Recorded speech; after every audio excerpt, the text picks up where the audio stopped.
జాగ్రత్తగా కొన్ని సంగతులు వింటాం. భక్తి జీవితంలో కొనసాగుతున్న క్రైస్తవ విశ్వాసులు కూడా ఈ మధ్య సోషల్ మీడియా వచ్చిన తర్వాత ప్రలోభానికి ఎక్కువ గురవుతున్నారు.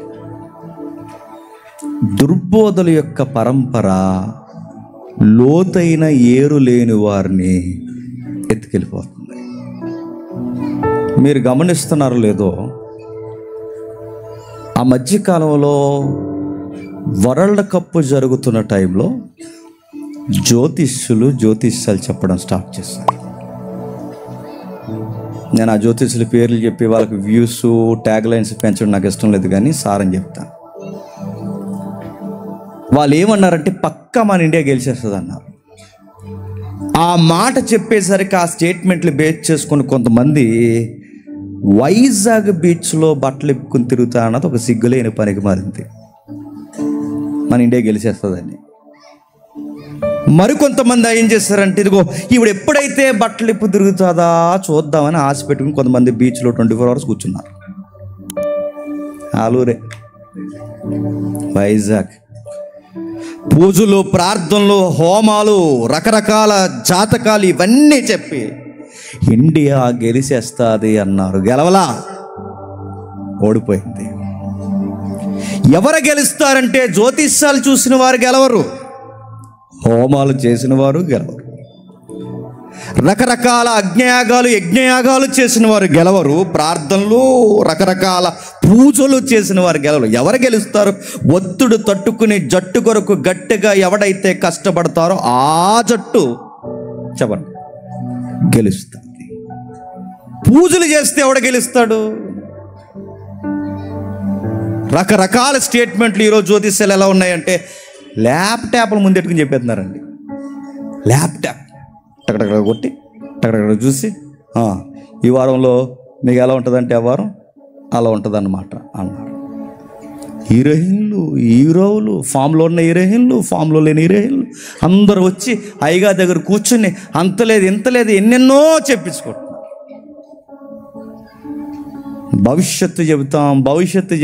భవిష్యత్తు చెబుతామని రాత్రి కూడా మన మెయిన్ లైన్ ఛానల్ లైవ్ వెళ్తుంటే కింద స్టార్టింగ్ పెట్టేశారు. చూసారా? మీకు జ్యోతిష్యం చెప్పబడును, సంప్రదించవలసిన సెల్ నెంబరు www. మన సాట్లో పెట్టారండి. మనకి పెడితే ఏమైందంటే మనోళ్ళు ఆడ దగ్గరికి వెళ్ళరు, కానీ మనకు జ్యోతిష్కులు ఉన్నారు. మన జ్యోతిష్కులు ఏం చెప్పారు? సిగ్గుమాలిన సంగతి వాళ్ళని చెప్పారంటే పరిశుద్ధాత్ముడు చెప్తున్నాడు అనగానే మనోళ్ళు, సార్ కొంచెం గట్టి చెప్పండి సార్, ఏం చెప్తున్నాడు మాకు అన్నారు. ఫైట్. పరిశుద్ధాత్ముడు చెబుతున్నాడు. ఏం చెప్పాడంటే ఇదిగో ఆయన చెబుతున్నాడు అనగానే దగ్గరకు వచ్చేసారు, కూడుకొని వచ్చేసారు. పాస్టర్ గారి దగ్గరకు వచ్చారు. వచ్చి అయ్యా ఏం చెప్తున్నాడు సార్ అంటే చెప్పారట, మళ్ళీ కారే వస్తుంది అన్నారట. రాలేదు, కదలలేదు, ఎక్కడ పోయింది తెలుస్తలేదు. చూసారా? మనోళ్ళు చెప్తున్నారు జ్యోతిష్యాలు. రకరకాలుగా చెప్పారు. మళ్ళీ కమలం వస్తుంది అన్నారు, కమలం రాలేదు, హస్తం వచ్చేసింది.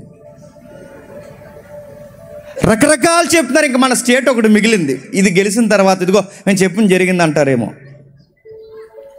నేను అడుగుతున్నాను, ఇవన్నీ బయట మనం నవ్వుకుంటున్నామేమో, కానీ వ్యక్తిగతంగా ఇవి నమ్మట్లేదండి. మనం నమ్ముతాం. ఎలా నమ్ముతాం చెప్పిన? పాస్టర్ గారి దగ్గరికి వెళ్ళి ప్రార్థన చేయించుకొని, మనకి బైబిల్ తెలియనప్పుడు మన నోట మాటలు ఎలా వస్తాయి చూడండి. అయ్యా దేవుడు మా కోసం ఏమని చెప్పాడేమో కొంచెం చెప్పండి అయ్యా. ఏం చెప్తాడు?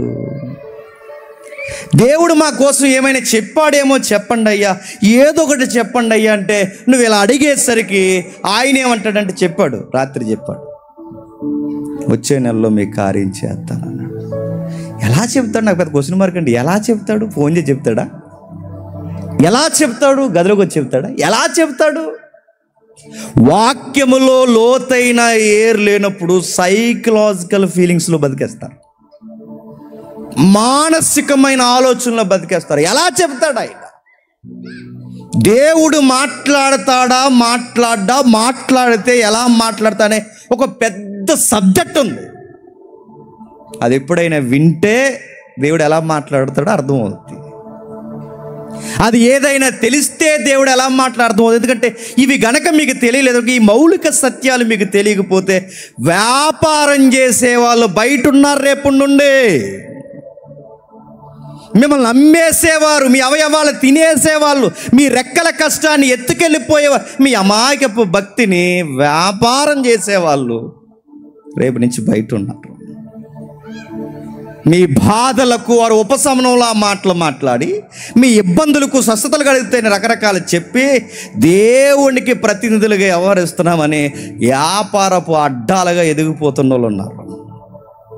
ఈ మధ్యకాలం మేము గమనిస్తున్నాం, సత్యబోధ చెప్పుకుంటూ వెళ్ళిపోతే జనాలు పెద్ద రావట్లేదని, ఒకప్పుడు సత్యం చెబుతున్నామని చెప్పుకున్న వాళ్ళు కూడా సత్యం టైటిల్స్ పెడితే రావట్లేదని వాళ్ళు కూడా టైటిల్స్ మార్చేసి ఆశీర్వాదాలు, వాగ్దానాలు చూస్తున్నారా టైటిల్? మీరు ఈ అందరికి అర్థమలేదు, కొందరికి అర్థమవుతాయి. ఆశీర్వాదాలు, వాగ్దానాలు, దేవుడు వాక్కులు టైటిల్ మార్చేందుకు పబ్లిక్ రావాలి. నేను అడుగుతున్నాను, అద్భుతాలు బట్టే పబ్లిక్ వస్తారంటే పబ్లిక్ మనకన్నా తెలివిన ఏదో పని వరకుంటారు, పని వేయకపోతారు. యేసుప్రభు వారి దగ్గరికి 10 మంది వచ్చారు. ఆ 10 మందిలో ఒకడు శుద్ధుడయ్యాడు. తిరిగి వచ్చిన 10 మంది శుద్ధులు అయ్యారు. తిరిగి వచ్చిన వాళ్ళు ఎంతమంది వచ్చారు? ఒకడు వచ్చారు. 9 మంది ఏమైనా పని అయింది, వెళ్ళిపోయారు. రారు. అద్భుతాల వల్లనే జనాలు నిలబడతారనుకుంటే ఇశ్రాయేలు 40 సంవత్సరాలు అద్భుతాలు చూశారు, నిలబడ్డారా? ఒక్క నిలబడలేదు, 2 నిలబడ్డారు అంతే, మిగిలిన వాళ్ళని చచ్చిపోయారు. అద్భుతాల వల్ల నిలబడరు, కార్యాల వల్ల నిలబడరు. ఏదో విషయం ఉంది, అది తెలిస్తే నిలబడతారు. ఇప్పుడు మీకు డౌట్ రావాలి, అంటే రేపేం జరుగుతుందో ఎవ్వరికీ తెలియదు అంటారంటే బైబిల్ అంటుంది ఎస్, రేపేం జరుగునో ఎవరికి తెలియదు. నమ్మకంటే ఎవడైనా ఈ వారంలో మీకు ఇలా జరుగుద్దని చెబుతున్నాడంటే నేను మరి చెప్తున్నాను, నువ్వు దొంగని నమ్ముతున్నావు. దొంగని, ఈ మాట నీకు నచ్చినా నచ్చకపోయినా, వ్యాపారాన్ని నమ్ముతున్నావు. నీకేం జరుగుతుందో ఎవడో చెప్పలేడు. మరి జ్యోతిష్యులు ఏం చెప్తారు? ఆ తలకాయ వాళ్ళకేం తెలియదు. అసలు జ్యోతిష్యం అనేది ఎక్కడ పుట్టిందో, ఎలా వచ్చిందో, దాని ఆరిజిన్ ఏంటో ముందు తెలుసుకో. అది బాబిలోనియన్స్ దగ్గర పుట్టింది. తెలుసుగా బాబిలోనియన్స్ అంటే? పురాతనమైన రాజ్యాల పరిపాలనలో బాగా వెలసిల్లి ప్రపంచాన్ని పరిపాలించిన పెద్ద సామ్రాజ్యం బాబిలోనియన్స్. అయితే ఆ బాబిలోనియన్స్ నమ్మేవారు ఈ జ్యోతిష్యం. జ్యోతిష్యం అంటే మీకు భయం వేసే మాట చెప్తున్నా, అసలు జ్యోతిష్యానికి పూర్వం పెట్టిన పేరు అక్కడ రాయబడింది యెషయా గ్రంథంలో. అక్కడ రాసిన మాట ఏమంటే చెప్పనా, కేశం అంటాడు దాని హెబ్రీలో. అంటే దాని అర్థం ఏంటంటే దయ్యాలతో మాట్లాడి దయ్యాల ద్వారా భవిష్యత్తు తెలుసుకోవాలనుకోవడమే బాబిలోనియన్స్ కనిపెట్టిన జ్యోతిష శాస్త్రం. అర్థమైందా? దయ్యాలతో మాట్లాడతాడంటే ఆడు మాట్లాడతాడు ముగ్గేసుకుని కూర్చుని, ఆడు ముగ్గేసుకుని కూర్చుని అలా మాట్లాడి కళ్ళు మూసుకుని అలా అంటాడు, ఏదోటి చెప్పమని ఆడికి ఏదో వినబడితే అది నీకు చెప్పేస్తాడు అంతే. ఏదో ఒకటి చెప్పమని ఎక్కడుంది ఆ మాట ఒకసారి చూస్తారా పోనీ? ఎందుకంటే చూడండి ఒకసారి యెషయా గ్రంథం 47వ అధ్యాయం. యెషయా గ్రంథం అందరూ చూడండి, జాగ్రత్తగా వినండి, చాలా చాలా చాలా సున్నితమైన విషయం ఇది. యెషయా గ్రంథం 47వ అధ్యాయం 12వ వచనం. నీ బాల్యం అంటే నీ అంటే ఇక్కడ ఎవరు? బాబిలోనియన్స్. జ్యోతిష్యానికి మూలం వీళ్ళే, జ్యోతిష్యం పుట్టించింది వీళ్ళే, దయ్యాలతో మాట్లాడాలన్న ప్రాక్టీస్ మొదలెట్టింది వీళ్ళే, ఆ దయ్యాలతో మాట్లాడితే భవిష్యత్తు తెలుస్తుందని ఆశపడే వాళ్ళు వీళ్ళే. దీని నుంచే పుట్టిందండి సిల్లంగి, చేతబడి, శుద్ర పూజలు, చెత్త చెదారం, ముగ్గులు వేసుకుని కూర్చోవడం, కోడిపిల్లను కోయడం, పందులను కోయడం, కుక్కలను కోయడం, రక్తాన్ని చిందించడం, ఇంకా చెప్పాలంటే దిగంబరుగా కూర్చొని ఏవో మంత్రాలు చదవడం, పూసలు లెక్కెట్టుకోవడం. ఈ చెత్త ప్రాక్టీసులు అన్నీ ఎక్కడ పుట్టాయంటే నీ బాల్యమును నన్ను ఎవరినైతే అంటున్నాడు ఆ బాబిలోనియన్స్ దగ్గర పుట్టాయి. వాళ్ళు ప్రాక్టీస్ చేస్తారట, దయ్యంగాడితో ప్రాక్టీస్. వాడితో మాట్లాడాలి. ఎందుకంటే దయ్యంగాడితో ఎందుకు మాట్లాడతారా మీరు అని అడిగితే వాళ్ళ దగ్గర ఒక ఆన్సర్ ఉంది. రేపు ఏం జరుగుతుందో వాడు చెబుతాడు. ఎవడు చెప్తాడట? దెయ్యంగాడు చెప్తాడట. ప్రపంచంలో మీరు ఇంటికి వెళ్తారు చూడండి, ప్రపంచంలో దెయ్యం రాసిన పుస్తకం అని ఒక నమ్మకం ఉంది తెలుసా? ఈ భయపడతాను చూపించట్లేదు దాన్ని. దానికి ఒక పెద్ద స్టోరీ ఉంది, చాలామంది నమ్ముతారు దాన్ని. నిజంగానే దెయ్యం రాసినట్టు ఆ పుస్తకం అది. సుమారు ఎన్ని గాడిదల తోల్లో, ఎన్నో నాకు సరే గుర్తులేదు, కొన్ని గాడిదల తోళ్ళు తీసుకుని ఆ తోళ్ళన్నీ పేపర్స్గా చేస్తే ఈ టేబుల్ ఎంత ఉందండి, ఈ టేబుల్ అంత పొడవు ఉంటుంది ఒక పేజీ. అలాంటి పుస్తకం తెత్తుంటే ఆ పుస్తకాన్ని రాత్రికి రాత్రి ఒకడు రాశాడు. ఒకడు రాయగలండి పుస్తకాన్ని. నిజానికి ఆ పుస్తకం అంతా రాయాలంటేనంట సుమారు 10 నుంచి 15 సంవత్సరాలు ఎంత పట్టొచ్చాట. అలాంటిది రాత్రి రాశారు, ఆ పుస్తకం రాశారట. దాన్ని సైంటిస్టులు కూడా డిక్లేర్ చేస్తారు, ఇది రాత్రి రాసిన పుస్తకం అని. దాన్ని ఇలా ఓపెన్ చేసిన వెంటనే ఇలా ఓపెన్ చేసిన వెంటనే ఆ పుస్తకంలో ఫస్ట్ పేజ్లో ఏముంటుంది చెప్పిన, ఇలా దయ్యంగా కూర్చొని ఉంటాడు ఇలా. నిజంగానే ఈ ప్రాక్టీసులన్నిటికీ మూలం, ఈ పుస్తకాలన్నిటికీ మూలం, ఇలాంటి నమ్మకాలన్నిటికీ మూలం, భవిష్యత్తు తెలుసుకోవాలని కుతూహలానికి మూలం బాబిలోనియన్స్. వాళ్ళు నమ్ముతారు. ఆ నమ్మిన ఆ నమ్మకాల పరంపర ప్రపంచానికి వ్యాప్తి చెందాయి. ఇప్పుడు నేను అడుగుతున్నాను, దెయ్యాలకి భవిష్యత్తు తెలుసని జ్యోతిష్యం పుట్టించిన మనందరికీ తెలియాల్సింది, అసలు దెయ్యానికి భవిష్యత్తు తెలుస్తాదా? మిమ్మల్ని అడుగుతున్నాను, దెయ్యానికి భవిష్యత్తు తెలుస్తాదా? తెల్దా? తెల్దని ఎలా చెప్పగలరు? అలాగంటే ఎలాగంటారు, ఇలాగంటే అలాగంటారు. దెయ్యానికి భవిష్యత్తు తెలుసా తెలీదా? తెలీదా? తెలియదంటే తెలీదు, తెలుసంటే తెలియదు, అంతే. తెలీదంటే ఎలా తెలియదు చెప్పండి? తెలీదు అని చెప్తున్నా బాగుంది. తెలియదన్న ఆ మాట మీద నిజంగానే వాడికి భవిష్యత్తు తెలియదు, కానీ వాడు అంచనా వేస్తాడు. వాడి పరిస్థితులను బట్టి అంచనా వేస్తాడు. నెక్స్ట్ ఏం చేయబోతుందో పసిగడతాడు. వాడికి భవిష్యత్తు తెలియదని మనం ఎలా డిక్లేర్ చేయగలమంటే, వాడికి తెలిస్తే గుర్తుపెట్టుకోండి, యేసుక్రీస్తు వారిని చంపడం దగ్గరుంది. వాడు యేసుక్రీస్తు వారిని చంపాడంటే వాడికి అర్థం కాని విషయం ఏంటి చెప్పిన, చావునే చంపడానికి వచ్చాడన్న సంగతి వాడికి తెలిస్తే ఆడు అస్సలు చావుని కూడా. దగ్గరుండి మనుషులను రేపింది ఎవరండి? సిలువేసేలాగా ఈడే. ఇస్కరియోతు యోధాను పురుగొల్పింది ఎవడండి? ఈడే. కలవరి గిరి మీదకి ఎక్కడానికి ముందు రాజుల చేత శాసనాలు చేయించింది ఎవడండి? వీడే. ఏదేను తోట దగ్గర నుంచి మరణం తెచ్చింది ఎవడండి? వీడే. ఇవన్నీ దగ్గరుండి చేసి ఈ మరణం తెచ్చింది వీడే. ఇప్పుడు ఈ మరణానికి కోరి విరుగుడికి మార్గాలు తెరిచింది ఎవడు? ఇటు తెలియకుండానే మరణానికి విరుగుడు ఇటు దగ్గరుండి చేశాడు. ఎవరు? ఈయన పునరుద్ధానం చెందే వరకు వీడికి తెలియలేదు. ఈయన వచ్చింది చావునే చంపడానికి అని వీడికి తెలిస్తే ఆయన సిలువ ఎక్కడ ఉన్నాడు? ఆడు ఎలాంటి చెప్పినాడు? భవిష్యత్తు తెలియదు ఆడికి. పరిస్థితులను అంచలేస్తాడు. పరిస్థితులు. భవిష్యత్తు తెలియనోడి దగ్గరికి వెళ్ళి మాకు భవిష్యత్తు చెప్పవయ్యా అని ఆడికి ఎన్ని పూజలు చేసినా ఆడు చెబుతాడా? చెప్పడు. సోది చెబుతాడు, రకరకాల మాటలు చెబుతాడు. వాడు ఆ ప్రాక్టీస్లో ఏవేవో నమ్మకాలు పుట్టిస్తాడే తప్ప వాడికి భవిష్యత్తు రేపు ఏం జరుగుతుంది ఎవ్వడికి తెలియదు.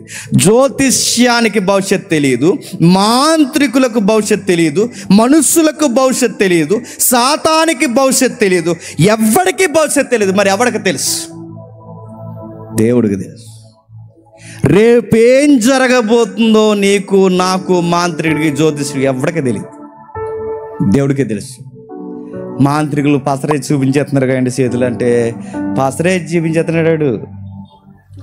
నిజంగానే పసరే చూపించేస్తే నేను అడుగుతున్నాను, ఇక సముద్రంలో ఏం తిరుగుతున్నాయో మనకు సబ్మెరీన్స్ ఎందుకండి? ఇంకా అటు చేతులు చూపించచ్చుగా. మనకి ల్యాప్టాప్లు కొనుక్కోలేకపోతున్నాం, చేతిలో పసరే తిరుగుతుంది రోజుని. ఎల్ఈడి స్క్రీన్ ఎందుకండి? ఎవరు పసరాలు వేసుకుంది ఇలా కూర్చొని లైవ్ చూసుకొని పసరేసేస్తే కరెక్ట్. మాంత్రులకు ఏం తెలుసు? వాళ్ళ తలకి మంత్రాలు తెలుసు. వాళ్ళకి ఏం మంత్రాలు చెప్తారు, పిచ్చి మంత్రాలు. దానివలన వాళ్ళకి ఏం తెలియదు. వాళ్ళకి జ్యోతిషులకు తెలియదు, మాంత్రికులకు తెలియదు, సాతానుకు తెలియదు, మనుషులకు తెలియదు, దేవునికి మాత్రమే భవిష్యత్తు తెలుసు. ఇప్పుడు అడుగుతున్నాను, ఆ దేవుడికి భవిష్యత్తు తెలిస్తే ఇప్పుడు ఆ దేవుడికి ప్రార్థన చేస్తే రేపేం జరుగుతుందో మనకు చెప్పేస్తాడా? ఆ క్వశ్చన్ అర్థమవుతుందా లేదా? చెప్తాడా? చెప్పడా? ఇప్పుడు ఎవరికి తెలియదు, ఆయనకు తెలుసు.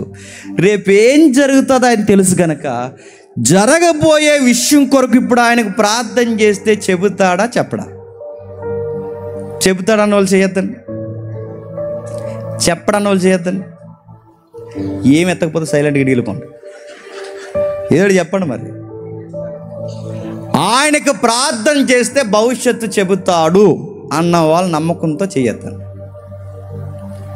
ఆయనకి ప్రార్థన చేస్తే భవిష్యత్తు చెప్పడు అన్నవారు కూడా నమ్మకంతో చేయొద్దండి. ఏంటండి మన భక్తి ఏంటండి? నాకు అర్థం అవ్వట్లేదు. అందుకేనండి చివరికి హెచ్చరిక చెప్పి పంపించాలనుకున్నాను నేను. ఎందుకంటే మోసపోతున్నారు, బయట మోసపోతున్నారు.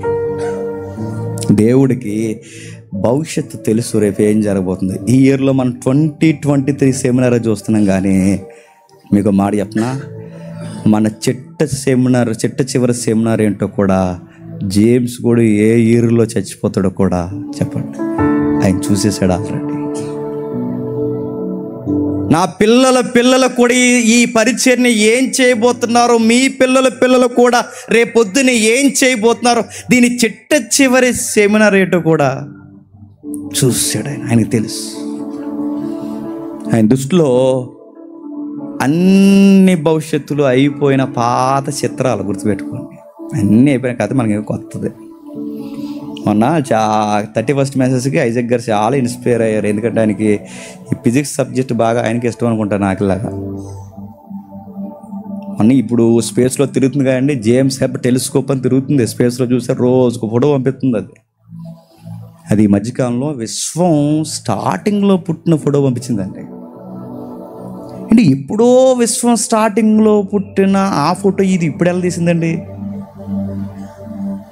ఇప్పుడు మీ నాన్నగారు పెళ్లి ఫోటో ఇప్పుడు నేను తీస్తానంటే మీరు నా ఇంకా ఎలా చూస్తారండి? ఇది ఏదో అయిపోయింది, జాయిన్ చేయండి అంటారు, నన్ను అనరు.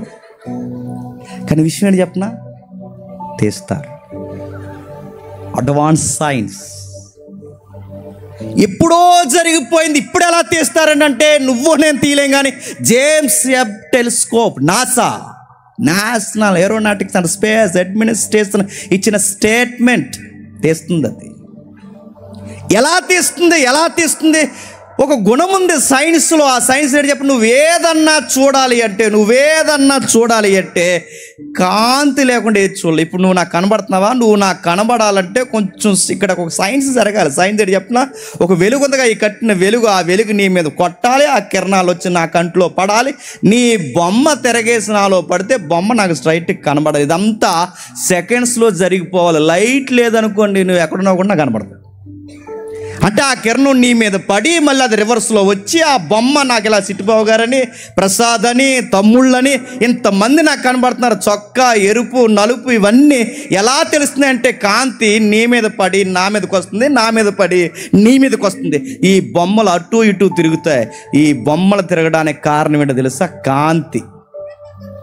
ఇది మీకు అర్థమైతే, ఈ కాంతి అనేది మీకు అర్థమైతే, ఎప్పుడో విశ్వం ఫోటో ఇప్పుడు ఎలా తీస్తుందంటే, కాంతి అప్పుడు పుట్టిన కాంతి ఉంటుందిగా, అది ఇంకా ప్రయాణం చేస్తుంది, ఇంకా అక్కడి నుంచి చేస్తుంది. ఇంకా ఆ చేస్తున్న కాంతితో అది వస్తూ ఊరకే రాదు, దాని దృశ్యాలు కూడా పట్టుకొని వస్తుంది. ఆ వచ్చిన దృశ్యాన్ని ఇది ఫోటోలు తీస్తుంది. ఏది? టెలిస్కోప్. అలా ఏం జరిగిందో అది అప్పుడు జరిగిన గతాన్ని తీస్తుంది, అప్పుడు జరిగిపోయిన విషయాలు చూస్తుంది. మరో మాట చెప్పినా, ఇప్పుడు ఇలా మాట్లాడుతున్నాం, ఈ శబ్దాలు ఇవి ఎక్కడికే పోవండి, అలా ప్రయాణం చేస్తూ అలా వెళ్తూనే ఉంటాయి. ఆ తరంగాలు అలా వెళ్తూనే 6 రోజు సెమినార్ సబ్జెక్టులన్నీ ఇంకా అలా వెళ్తూనే ఉంటాయి. తెలుసా? మీరు రాసుకున్నారు, మర్చిపోలేదు నాకు తెలియదు, కానీ స్పేస్లో అలా వెళుతూనే ఉంటాయి. భవిష్యత్తులో ఎవడైనా ఇటు నుంచి అటు కెమెరా పట్టుకుని అటు నుంచి ఎవడైనా దీన్ని ఈ తరంగాల్ని క్యాప్చర్ చేశాడు అనుకోండి, ఈ ప్రసంగాలన్నీ వాడికి సెన్సార్లోకి వస్తాయి. మరో మాట చెప్పరా, టెక్నాలజీ వచ్చిందండి. అందరు మాట్లాడిన మాటలు అలా తిరుగుతూనే ఉంటాయంటే ఎక్కడికి పోవు. కాకపోతే వింటున్నారు ఈ మధ్య. నేను అనుకుంటా అండి, అలా ఇనే సబ్జెక్ట్ వచ్చినప్పుడు సరిగ్గా ఒకరోజు యేసుక్రీస్తు వారు ఏం చెప్పారో ఆ ఆడియోలు బయటకు రావాలండి. నా మాట మీకు అర్థమవుతుందో లేదో? ఆడియోలు బయటికి రావాలంటే ఆయన వాయిస్, ఆయన మాట్లాడిన ఎగ్జాంపుల్స్ ఇవన్నీ ఎక్కడికి పోవు. ఈ యూనివర్స్లో అలా ఉంటాయి. ఒకరోజు అవి వినబడతాయి. కాంతి ఎక్కడికి పోతున్నది ఎంత వాస్తవమో ధ్వని కూడా ఎక్కడికి పోతుంది. అంటే వీటికే గతానికి భవిష్యత్తుకి తిరిగే గుణం ఉంటే వీటన్నిటినీ పుట్టించినోడు ఎవరండి? అందుకే ఆయన అంటాడు ఆల్ఫా ఓమేగా. అంటే అక్కడ ఉంటాను, ఎక్కడ ఉంటాను, ప్రజెంట్లో ఉంటాను, ఫ్యూచర్లో ఉంటాను, నేను ఎక్కడైనా ఉంటాను. కాలం నీకు, టైం ట్రావెల్ నాకు లేదు అన్నాడు ఆయన. ఆయనకి భవిష్యత్తు తెలుసు. ఆయనకి భవిష్యత్తు తెలుసు. ఇప్పుడు మళ్ళీ అడుగుతున్నాను, ఇప్పుడు ఆయనకి భవిష్యత్తు తెలుసు కనుక రేపేం జరుగుతుందో నాకు చెప్పేచ్చుగా. చెప్పడు. చెప్పినా మన బుర్రకి ఎక్కదు. ఎందుకంటే మన బుర్ర చాలా చిన్నదండి దేవుని ముందు. మనకు సబ్జెక్ట్ ఎక్కదు. అది రేపేం జరుగుతుందంటే ఎక్కదు. ఎందుకు ఎక్కదంటే నీ భవిష్యత్తు నీకు తెలియకుండానే ఈ ప్రపంచ జీవితంలో ఎవరితోనో ముడిపడి ఉంటుంది. ఈ భవిష్యత్తు నీకు తెలియకుండానే ఎవరికో తెలియకుండా ముడిపడి ఉంటుంది. అది ఎవరికో తెలియకుండా ప్రస్తుతానికి ఇవన్నీ అగమ్య గోచరంగా ఉంటాయి. ఈ నడకలు, ఈ మాటలు, ఈ గొడవలు, ఈ తిట్లు, ఈ పోట్లాట్లు ఇవన్నీ ఇది అలా జరిగిపోతున్నాయి అనుకోకండి. ఇవన్నీ దేవుని సిస్టంలో ఒకదానికొకటి సంబంధం ఉంటుంది. ఇప్పుడు ఈ జీవురుగా ఉన్న ఈ లింకుల్లో ఏదో ఒకటి నాకు అర్థమైన పోరు. ఒక వైరు నా జీవులు నా నెత్తులు పెట్టారంటే ఒక్క వైరు పెట్టుకుంటే మనకేం అది ఎక్కదో. నా మాట అర్థమవుతుందో లేదు, ఇంకెంతగా ఎవరంగా చెప్పడం నాకు రాదు. ఇప్పుడు ఇంత చాలా క్లమ్జీ ఉంటే ఇవన్నీ ఒకదానికొకటి సంబంధం. ఇందులో నుంచి ప్రభు నా ఫ్యూచర్ ఏంటి చెప్పంటే ఒక వైర్ వేసుకుంటే ఏం తెలుస్తుంది? ఇంత చాలా సిస్టమ్ ఉంది. అది ఆయన మైండ్కి తప్ప మన మైండ్కి అర్థమవుతుంది. ఇంత భవిష్యత్తు ఉంది, సర్వాధికారం ఉంది. ఈ అధికారంలో ఎలా లింక్ ఉంది తెలీదు. మీకు ఒక మాట చెప్పనా, ఎక్కడ మోజెస్ అండి, ఎక్కడ జేమ్స్ అండి, ఎక్కడ సింగర్ తల్లి పేరు చెల్లి పేరు హనీ, ఎక్కడ తల్లి అండి, ఎక్కడ ఐజాక్ మాస్ గారు, ఎక్కడ శ్రీకాంత్, ఎక్కడ సురేష్ తమ్ముడు, ఎక్కడ శ్యామల చెల్లి, ఎక్కడ ఇంకెవరు ఉన్నారు తమ్ముళ్ళు సైతన్, వీళ్ళందరినీ అడుగుతున్నాను. అసలు ఈ జనరేషన్లో ఇప్పుడు ఈ టైంకి ఈ సెమినార్లో మనం ఇలా కూర్చోవాలని ఈ ప్రణాళిక ఎక్కడి నుంచి చెప్పనా, మీ తాతల ముత్తాతల దగ్గర నుంచి ముడిపడి ఉంటుంది. ఇది అక్కడి నుంచి జరిగితే కానీ ఈ జనరేషన్ ఈ ట్రాక్ మీదకి మోజెస్ అన్నవాడు ఒకడు రావాలి, జేమ్స్ అన్నవాడు ఒకడు రావాలి. ఇదిగో పలానా చెల్లి ఉండాలి, పలానా తల్లి ఉండాలి, పలానా ప్రసాద్ గారు ఉండాలి, పలానా డేవిడ్ ఉండాలి, వీళ్ళందరికీ అవినాభావ సంబంధం ఉండాలి. అక్కడెక్కడో వాళ్ళ కుటుంబంలో జరిగిన గొడవలకి ఆ ఎఫెక్ట్ ఈ సెమినార్ కనెక్ట్ అవ్వాలి. నా కుటుంబంలో జరిగిన గొడవలకి ఒక సాంగ్ రావాలి. ఎన్ని గొడవలు అంటే ఇవన్నీ లింక్లేట్ ప్రభు అంటే అరే అది భవిష్యత్తురా, ఆ సబ్జెక్ట్ నీకు అర్థమవుతుంది. నువ్వు అర్థం చేసుకోవాల్సింది చెప్తున్నా. రేపేం జరగబోతుందో నీకు అనవసరం. రేపేం జరగబోతుందో జరిగిస్తూ భవిష్యత్తుని చేతిలో పెట్టుకున్నవాడు ఎలా ఉన్నాడన్న తెలుసుకోవడం చెప్పు ప్రాముఖ్యం. నా మాట అర్థమవుతుందా?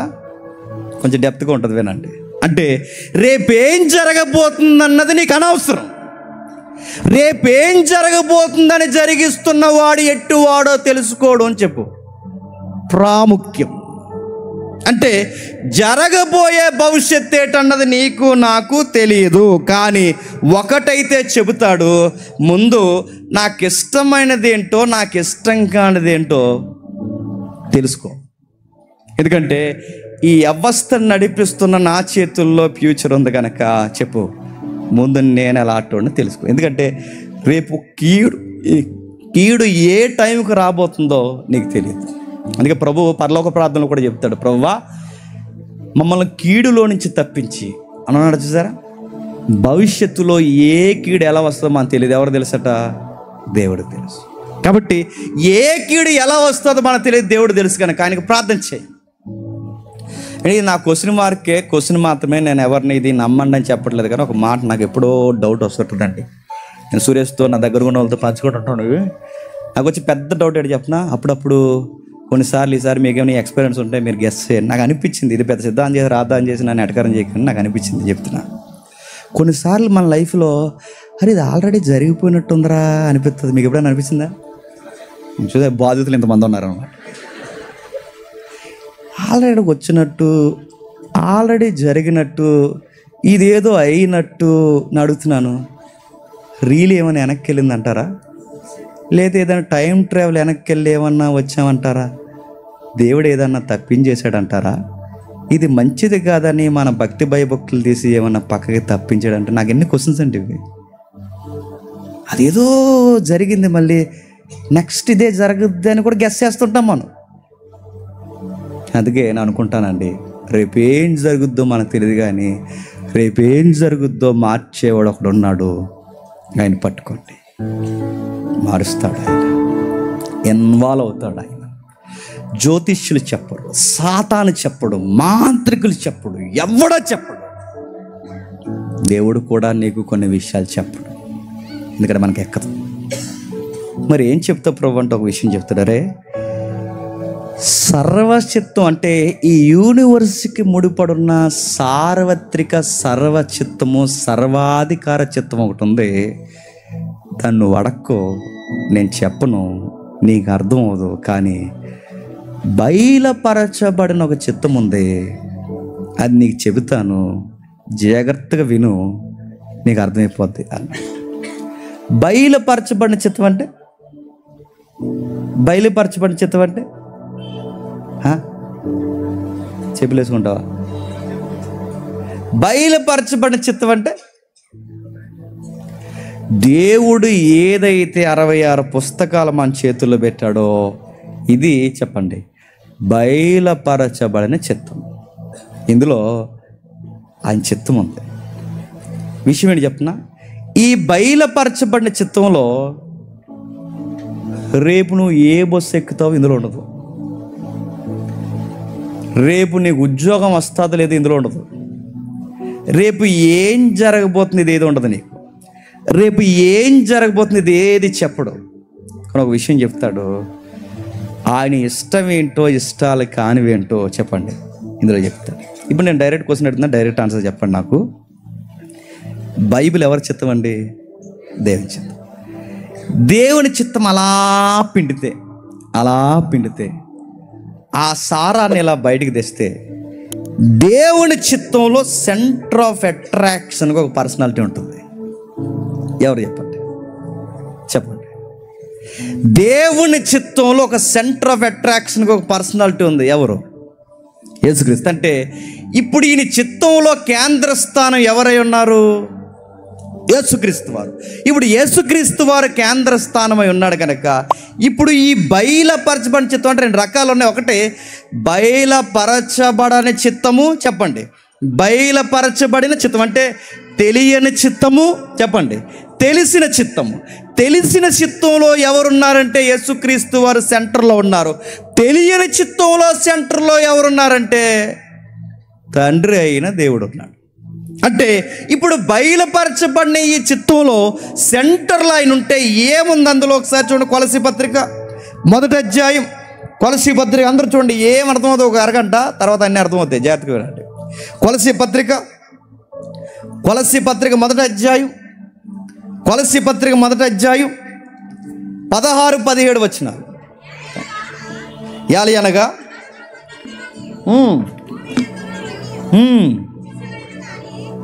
దృశ్యమైనవి కానీ అదృశ్యమైనవి కానీ అవి సింహాసనములైనను ప్రభుత్వములైనను ప్రధానులైనను అధికారులైనను సర్వము ఆయన యందు సృజింపబడి సర్వము ఆయన ద్వారాను ఆయనను బట్టి సృజింపబడెను. ఆయన అన్నిటికంటే ముందుగా ఉన్నవాడు, ఆయనే సమస్తానికి ఆధారభూతుడు. సంఘములోని శరీరానికి ఆయనే శిరస్సు. ఆయనకు అన్నిటిలో ప్రాముఖ్యము కలుగు నిమిత్తము ఆయన ఆది అయ్యుండి మృతులలో నుండి లేచుటను బట్టి ఆది సంభూతుడైనట్టే ఈయన లేకుండా ఈ విశ్వంలో ఏది చెప్పండి జరగదు. అది టైం అయినా, లైట్ అయినా, నీ ఫ్యూచర్ అయినా, నీ ప్రజెంట్ అయినా, ఏదైనా ఆయన లేకుండా జరగదు. ఎవరు లేకుండా? యేసుక్రీస్తు. అంటే ప్రతి దానికి కేంద్ర స్థానం ఎవరున్నారంటే యేసుక్రీస్తు వారు ఉన్నారు. ఆ యేసుక్రీస్తు వారిని గురించి మాట్లాడుతూ ఈ బయలుపరచ సృష్టి ఎలా పుట్టిందో బైబిల్లో ఉంది, రక్షణ ఎలా వస్తాదో బైబిల్లో ఉంది, సంగమును కూర్చున్న విషయాలు ఉన్నాయి, వివాహాన్ని కూర్చున్న ఎన్నో మరుగైన విషయాలు బయలుపరచబడ్డాయి, సంసారం ఎలా చేయాలో బైబిల్లో ఉంది. ఇలా ఒక్కటి కాదు, రెండు కాదు, మన టెంప్టేషన్లో కూడా ఎలా ఉండాలి, ఇవన్నీ బయలుపరచబడిన చిత్తంలో ఉన్నాయి. అంటే ఉదాహరణకి వివాహం, ప్రభువా నా మ్యారేజ్ కోసం చెప్పు ప్రభువా అంటే ఏం చెప్తాడు? చాలాసార్లు చెప్పాను మీకు, నా మ్యారేజ్ కోసం చెప్పు ప్రభువా అని. ఇప్పుడు జ్యోతిష్యుడి దగ్గరికి వెళ్ళకూడదు నువ్వు. ఆడేం చెప్తాడు? నా చిన్నప్పుడు చెప్పాడు ఒకడు, అదేదో ఫోటో వచ్చింది ఎత్తే, ఆ వస్తే అలా అన్నాడు, అది చూపించి ఏమన్నా తెలుసా, ఇదిగో నీకు 10 చక్రాల కారు ఎట్టే అత్తగారు వస్తారా అన్న. 10 చక్రాల కారు ఉంటుందండి, ఇంకొచ్చింది మన ఇండియా. నా పెళ్ళి అయిపోయింది, పిల్ల పుట్టేశారు. 10 చక్రాల కారు ఎట్టే అత్తగారు, ఇంకా అడ్వాన్స్ అవ్వలేదు. మనం 10 చక్రాల కారు ఎక్కడ ఉందని, 4 చక్రాల కారు కదా. ఇలాంటివన్నీ చెబుతారు. నా పెళ్ళి ఎలా అవుతుంది? ఇప్పుడు నువ్వు వెళ్ళి దేవుడి దగ్గర, ప్రభువా నా పెళ్ళి ఎలా అవుతుంది ప్రభువా, నా పెళ్ళి ఎలా అవుతుంది ప్రభువా, నా పెళ్ళి ఎలా అవుతుంది ప్రభువా, పాస్టర్ గారి దగ్గరికి వచ్చి ప్రభువుని అడగండి, పాస్టర్ గారు నా పెళ్ళి ఎలా అవుతుంది ప్రభువా, నా పెళ్ళి ఎలా అవుతుంది ప్రభువా అంటే, వీడికి బాగా కంగారం ఉందనుకుని అలా అనుకుంటారు. నీ పెళ్ళి ఎలా అవుతుంది, ఇలా చెప్తాను ఇలా రారా అంటారు. చెప్తారు, ఏం చెప్తారు, ఇదిగో నీ పెళ్ళి ఎలా అవుతుంది. ఎలా అవుతుంది సార్ అంటే అడుగు చెప్తారు. అంటే కొంచెం ఖర్చు అవుద్ది, కొంచెం కమ్యూనికేషన్ దూరంగా ఉంది, కొంచెం ఖర్చు అవుద్ది అంటారు. అది ఆడియో వచ్చిందిగా బయటికి, చూసారు మీరు? పరలోకంలో కొన్ని కమ్యూనికేషన్ దూరంగా ఉన్నాయి, 50,000 అవుద్ది అన్నాడట. కొంచెం తగ్గించండి సార్ అన్నాడట. ఆడు సిగ్గులేనాడు. కొంచెం 40,000 35,000 అలా చూడండి సార్, కొంచెం మరీ 50,000 అంటే కష్టం అంటే రాత్రి పరిశుద్ధాత్మ దేవుడితో మాట్లాడి చెప్తా అన్నాడట. ఇలాంటివన్నీ జరుగుతుంది. ఇప్పుడు అడుగుతున్నాను, ఇప్పుడు నా పెళ్ళి ఎలా అవుతుందో ఎలా తెలుస్తా? తెలదు ఎప్పటికని చెప్తాను, ఎప్పటికీ తెలదు. కానీ నీ పెళ్ళి ఎలా చేసుకోవాలో మాత్రం బైబిల్లో ఉంది. ఎలా ఉంది? విశ్వాసై ఉండాలి చెప్పండి, భయభక్తులు కలిగి ఉండాలి చెప్పండి, దేవుని బిడ్డలుగా మీరు విశ్వాసిగా జత చేయబడాలి. ఇది దేవుని చిత్తంలో వివాహం బయలుపరచబడింది. అలా కాకుండా మనకు అలా తేలకూడదు. మనకు ఎలా తేలాలి? కళ్ళలోకి వచ్చేయాలి, ఎర్రగున్నారు నల్లగున్నారు తెలిసిపోవాలి, ఏ మూలన ఉన్నారో తెలిసిపోవాలి, ఎత్తేంటో శాలరీ ఏంటో అనేది తెలిపి అడుగుతున్నాను. ఇలాంటి మీరు ఎంత గింజుకుని ప్రార్థన చేసినా మీకు తెలియదు, చెప్పడు దేవుడు. అలాంటివి చెప్పడు ఆయన. అవుట్లైన్స్ చెప్తాడు, బార్డర్ చెప్తాడు. బార్డర్ ఏంటి చెప్పినా, 1 విశ్వాసి, 2 దేవుని బిడ్డలు. ఇదిగో విశ్వాసి వివాహం చేసుకోవాలి. ఎలా చేసుకోవాలి? అన్ని సాంప్రదాయాలతో కాకుండా దేవుని ఎదుట నిబంధన పూర్వకంగా మీరు జత చేయబడి, ఇది బయలుపరచబడిన చెప్పండి చిత్తం. ఇంకా ఏముంది ప్రభువా చిత్తం అంటే, ఇదిగో నీ ఫ్యామిలీని ఎలా రన్ చేయాలో ఇప్పుడు ఎవరు చెప్తారు? జ్యోతిష్యుల దగ్గరికి వెళ్ళి మా ఆవిడ అస్సలు మాట అంటలేదు సార్ అంటే, తల మీద చేసి అనుది ఏదో జల్లి అర్థ ఏదో ఊసేసుకుని, ఇదిగో మొక్కలు పోయి అని చెప్పాక ఏదో మాట్లాడతాడు, ఇలా తీస్తాడు, ఏదో ఇలా లైసెన్స్ బిల్లలాగా పట్టుకెళ్ళి మెడగట్టే పట్టుకెళ్ళి మాట అంటుంది రేపు నుంచి అంటాడు. వింటదా? అసలే మాట అంటలేదంటే ఇప్పుడు అది ఇల్లు కడితే వింటదా? మా ఆవిడ నా మాట వినాలంటే ఏం చేయాలంటే నేను అడుగుతాను. తాయితలు కడితే వినరు అయ్యా. తాయితలు కట్టి లైసెన్సులు కడితే వింటారా? ఏవో కడితే ఇంటి ముందులా ఏ కడతారండి, ఏవో రేకులు ఏవో రాసి వింటారా? నీ భార్య నీ మాట వినాలి అంటే ఉదయం లెసన్ చెప్పాంగా,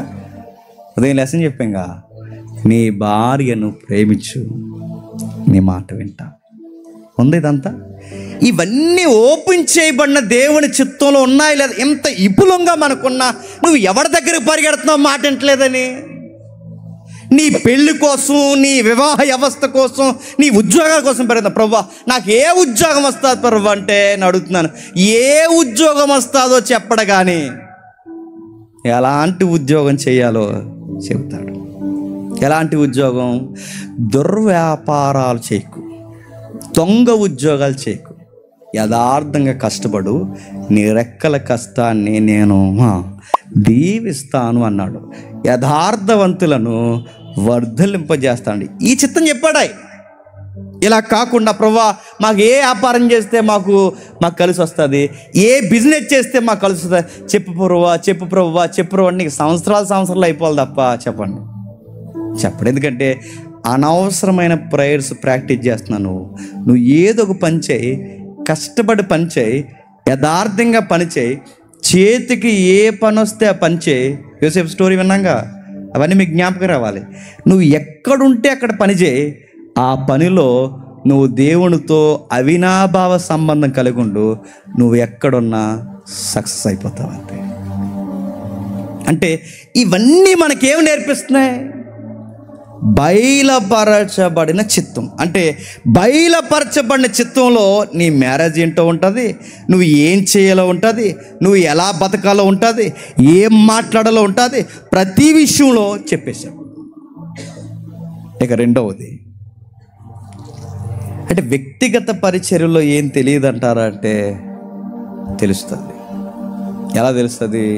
ఒకసారి చూడండి, తిమోతికి రాసిన మొదటి పత్రిక 2వ అధ్యాయం, తిమోతికి రాసిన మొదటి పత్రిక 2వ అధ్యాయం 3-4 వచనాలు. ఇది మంచిదియు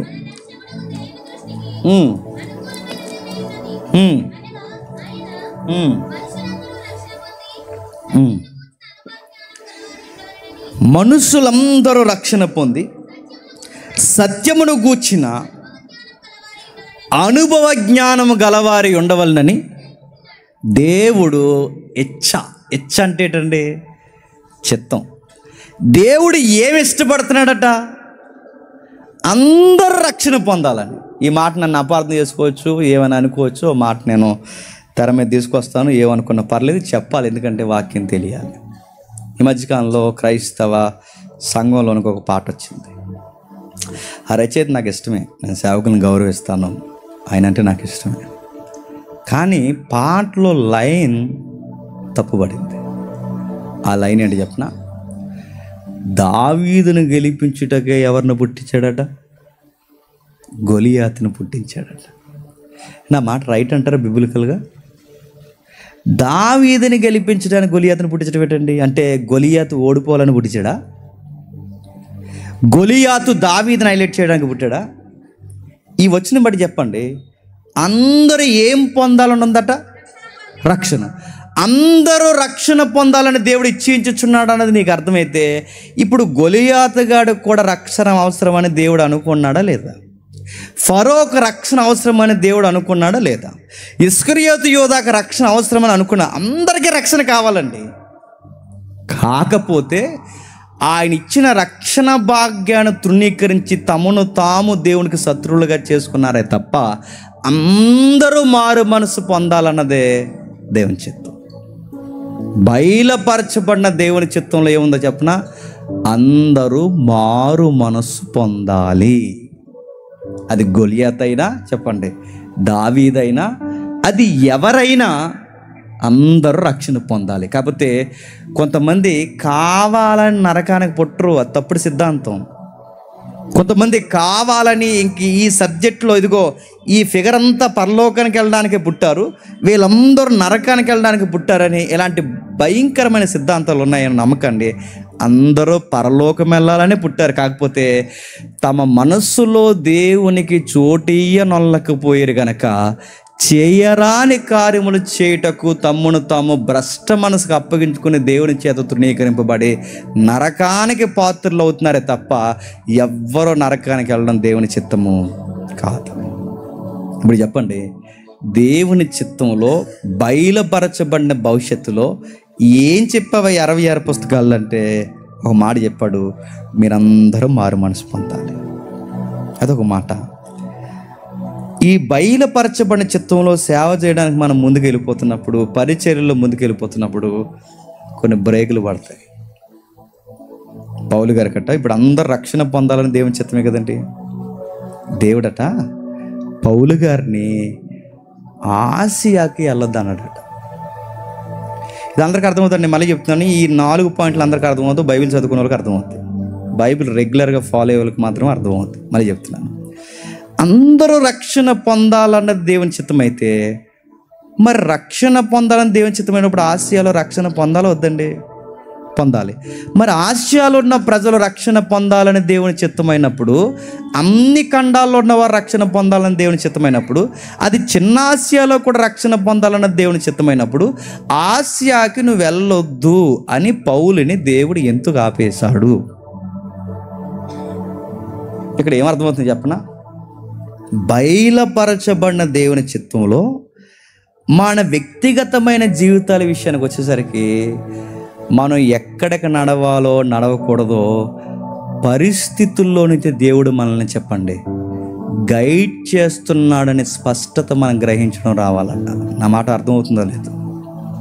అంటే అందరు రక్షణ పొందాలని దేవుని చిత్తమే, కానీ ప్రజెంట్ వద్దు. పౌలు, శీల, అపోస్తుల కాలంలో, ప్రవక్తల కాలంలో దేవుడు డైరెక్ట్గా చెప్పాడు వద్దని. ఇప్పుడు ఎలా చెప్తాడంటే పరిస్థితులు నీకు అర్థమైతే వద్దు, ప్రజెంట్ వద్దు అన్నట్టు నీకు అర్థం అవుతుంది. ఆ పరిస్థితుల్లోంచి వద్దు అని అడుగుతున్నాను. ఆసియాకు వద్దన్నది ఈయనే, తర్వాత మరలా ఆసియాకి పంపించింది ఈయనే.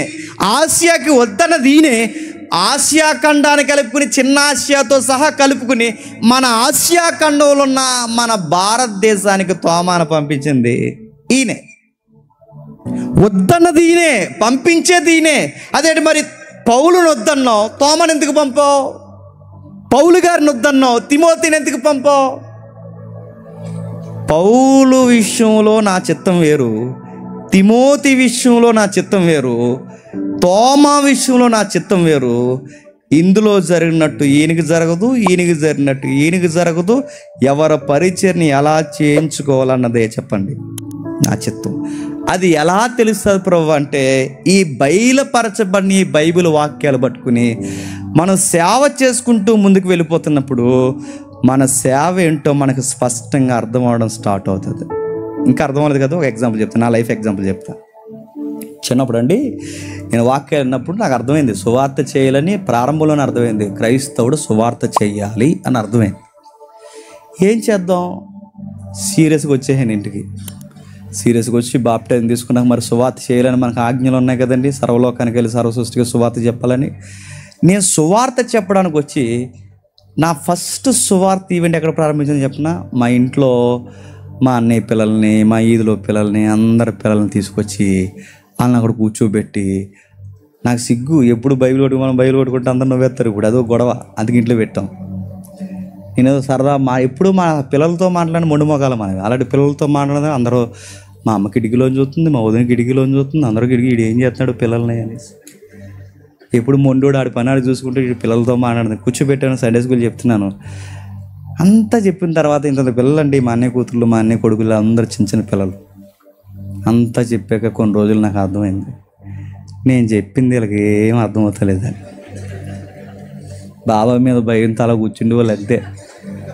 అర్థమైందిరా అంటే అనేవారు. వాళ్ళకి ఏం అర్థం అవ్వలేదు. నాకు తర్వాత అర్థమైంది, ఈ సేవలో ఈ లైన్లోకి వెళ్ళడం మనం అన్ఫిట్. నాకు అర్థమైంది. సండే స్కూల్ జోన్లోకి నేను వెళ్ళడం దేవుని చిత్తము కాదు. నాకు అర్థమైంది, నాకు స్పష్టత వచ్చింది. నాకు ఒరే నువ్వు చెప్పాల్సిందే పిల్లలకు కాదురా జేమ్స్, పిల్లల కన్నా తల్లిదండ్రులకు చెప్పాలరా. నీ స్పీచ్ వీళ్ళకి కాదురా వాళ్ళకి రా. నాకు ఎప్పుడు అర్థమైంది చెప్పిన, చాలామంది స్పీకర్లు చెప్పేవారండి. దేవుడు ఎలా ఎంకరేజ్ చేస్తాడో చూడండి. చాలామంది స్పీకర్లు చెప్పేవారు, సీనియర్ స్పీకర్స్. వాళ్ళ ముందు నాకు 10 నిమిషాలు అరగంట వాక్యం ఇచ్చేవారు. అరగంట 10 నిమిషాలు వాక్యం చెప్పినప్పుడు ఈ గంటన్నర చెప్పిన మెయిన్ స్పీకర్ వాక్యం వాళ్ళకి గుర్తుండేది కాదు, కానీ నా వాక్యం మాత్రం వాళ్ళకి బాగా నచ్చేదండి.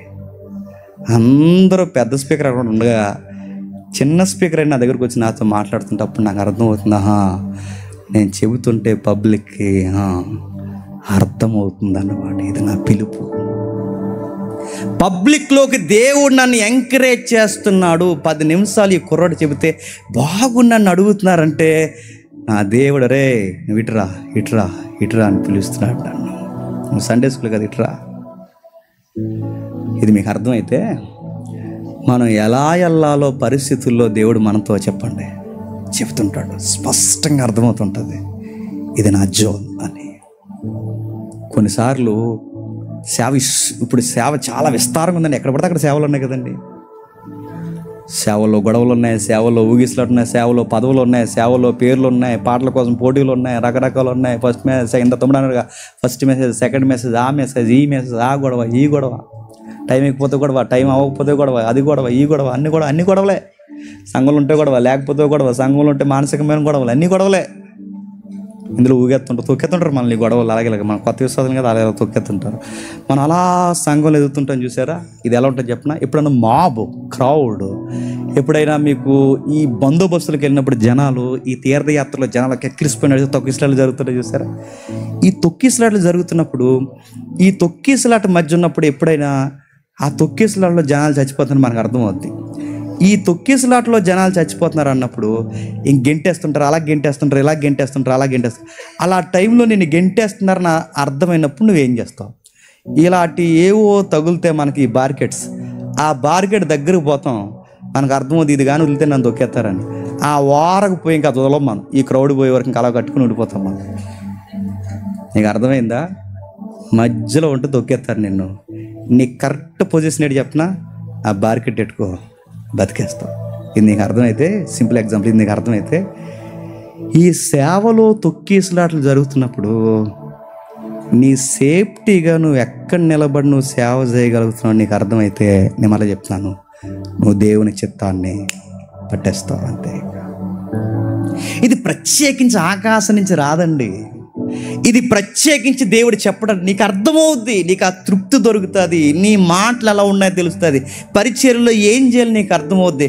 ఈ 6 రోజులు నేర్చుకున్న తర్వాత నెక్స్ట్ ఏంటో ఈ పరిస్థితులు నీకు నేర్పిస్తుంటాయి. నువ్వు ఎలా నడవాలని తెలుస్తుంది. అంతేగాని ఎవరో కలగని, ఎవరో మాంత్రికులు, పాస్టర్ గారు, కాపర్లు ఇవేవి నడుతున్నాయి. అంత బిబ్లికల్ బేస్మెంట్ కాదు అవన్నీ. నీకు అనుభవాలతో దేవుడు మాట్లాడతాడు, నీతో చెప్తుంటాడు ఇదిగో ఎలాగెళ్ళు అని. పౌలు నెలొద్దన్న ఆయన తిమోతిని పంపాడు. తిమోతిని తర్వాత తోమాను పంపాడు. రకరకాలుగా పంపించిన ఆయన కొన్ని విషయాలు చెప్పాడు. ఏంటి ప్రభువా ఇదంటే ఓ మాట చెప్తున్నాడు. కొరింథీయులకు రాసిన మొదటి పత్రిక 6వ అధ్యాయం చూడడం ముగించుకుందాం త్వరగా. కొరింథీయులకు రాసిన మొదటి పత్రిక 6వ అధ్యాయం 12వ వచనం. అన్నిటి యందు నాకు స్వతంత్రం కలదు, కానీ అన్నీ చేయదగినవి కావు. ఇప్పుడు మళ్ళీ ఒక పాయింట్ మీకు తెలియాలి. అనంతమైన ఆయన చిత్తం అంటే బయలుపరచబడని చిత్తం ఎప్పటికీ అర్థమవుతుంది. బయలుపరచబడిన బైబిల్ చిత్తం ఎప్పుడు అర్థమవుతుంది. ఈ బయలుపరచబడిన చిత్తంలో మళ్ళీ చెప్తున్నాను, తెలిసిపోయిన చిత్తంలో ఇంకా నా వ్యక్తిగతంగా ఏంటన్నది పరిస్థితుల్లో ఈ చిత్తం నెరవేర్చుకుంటూ వెళ్ళిపోతే నువ్వు ఎలా నడవాలి నీకు తెలిసిపోతుంది.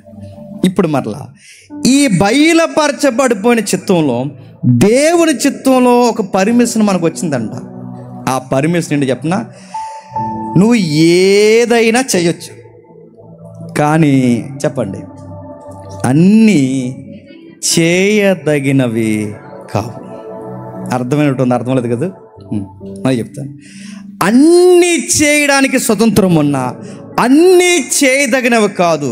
ఎందుకంటే స్వతంత్రం ఉన్న నా వ్యక్తిగతంగా ఏమి చెయ్యాలో ఏమి చేయకూడదో దేవుని చిత్తం మీద ఆధారపడి నడవడమే భవిష్యత్తు తెలుసుకోవడం.